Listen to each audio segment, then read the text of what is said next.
Patrick, you made a recent video where you made a case that we're in a financial bubble right now. Could you surmise for the listeners the case that you made? Yeah, so it's a group of markers that you look at on what's going on. One of the things is the interest rates. If you go back and look at the Federal Reserve on how interest rates have looked since day one, we've never had the rates be less than 1% for as long as we've had them. So even we've had 90 days where it was less than 1%, maybe 30 days it's been less than 1%. From the day Barack Obama got elected in 08 till 16, he kept it less than 1%. Then Trump came in. He kept it less than 1% till 19. I think 2019, we hit 2%. And then COVID hit. We went again less than 1%. And today, we're still less than 1%. Last week, they raised the rates just by a little bit. The market tanked 600 points. And it's basic math. Rates are high, property value is low. Rates are low, property value is high. I mean, we've been having a very high valuation for real estate for quite a long time. And I don't think that's going to be changing until he said, I'm not going to raise it above 1% till 2023. I don't foresee it being above after 2023. I think Biden and the Wall Street folks are going to convince him to delay till 2024 so it doesn't hurt the reelection. Mm-hmm. So folks have till 2023, 2024. Again, that's my opinion. And then if you look at the PE ratio and a Shiller PE ratio, you're looking at the PE ratio on many of these companies, that's ridiculous. You go back the last however many years, the typical PE ratio is around 15, 17, and you got Tesla being at 1,200, which is insane. Even Amazon is at 76, but Tesla being at 1,200, and so hey, this is an $800 billion company to the point where even Michael Burry, whom people call nuts, they call him crazy. The guy called Big Short, where he would go on and say, "Hey, here, let's buy some CDOs, let's buy some," and what an idiot. We'll give him 300 million. We'll give him 200. All his investors are like, what are you thinking? The market's about to crash. The market's about to crash. And then boom, look who made the money and who didn't. So Michael Burry's not a lightweight to go around making the claims that he makes. So even Shiller PE ratio, it's never been, the only other time it was this high was when we had it in 2007, 2001. We know what happened to the market. This is the second worst it's ever been, second highest it's ever been, which means everything's overvalued. I mean, I'm a baseball card guy. I got a bunch of cards sitting here. I got a bunch of Griffies, Bonds, rookies. I got all these things. I just bought a Zion Williamson card for $350,000. It's, wow, his best card in the world. And that card, in less than 4 weeks of buying the card, is already worth $600,000. I mean, that shouldn't be the case. Right. I mean, $250 on one card, a Michael Jordan rookie card that sold 11 months ago for $48,000 is what it was worth in the market. This is after The Last Dance. So people already watched The Last Dance. It was worth 48.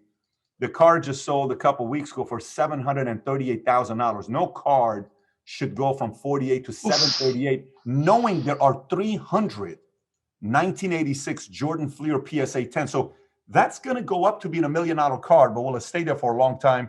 I don't know. Yesterday on Luka Doncic's birthday, Luka's rookie card just sold. If you guys are familiar with this Hannes Wagner card, the real Hannes Wagner card of this sold for $3.2 million.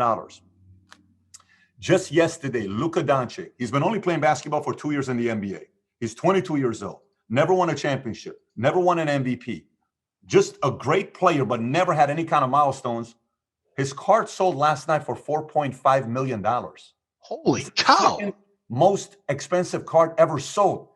We're talking about higher than Hannes Wagner. I sold a Wayne Gretzky card just a couple months ago. I bought it for $540. Two of the cards I bought for $540,000. I just sold the cards a year and a half later for $2,010,000. I made $1.5 million in 18 months on two hockey cards. One of them sold for $1.3 million. So the point I'm trying to make to you is there's too many signs right now of easy money being made. Right. And people have to be prepared. Buffett's sitting on a lot of cash, ready knowing what's going to happen. And the reality of it is, like right now, I just came back from looking at a house. I looked at this house, beautiful home, $25 million their asking price. The owner was a very wealthy billionaire, and his invention is something all of you know what it is. He just passed away. So his kids put the house on the market for 25. So the house has got a pool on the first floor, 3 pools first floor, a pool on the second floor, 9 bedrooms, 14,000 square feet, 350 feet waterfront view, right? And we're talking in Boca, prime location, but it's on 0.6 acres of land.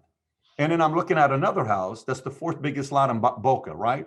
The fourth biggest lot in Boca doesn't have the, exotic modern home, but it's on 1.7 acres. One is on 0.6.7 acres, beautiful luxury modern home. The other one is on 1.7 acres, nice home, still a 12, 13, 14,000 square foot home, but not the same.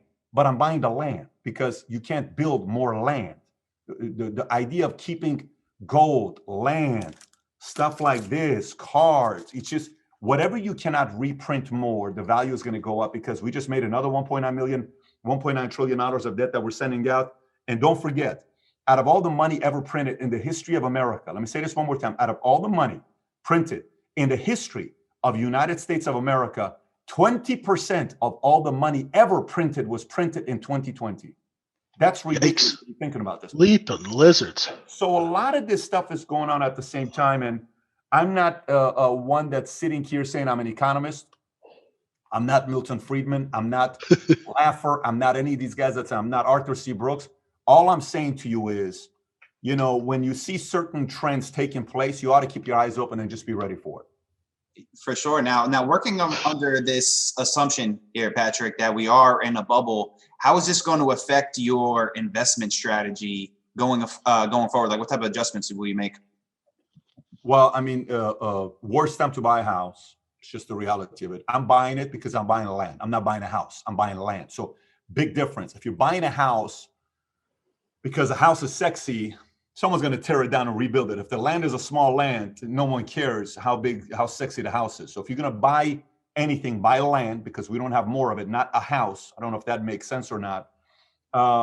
Gold, hedge a portion of your money in gold.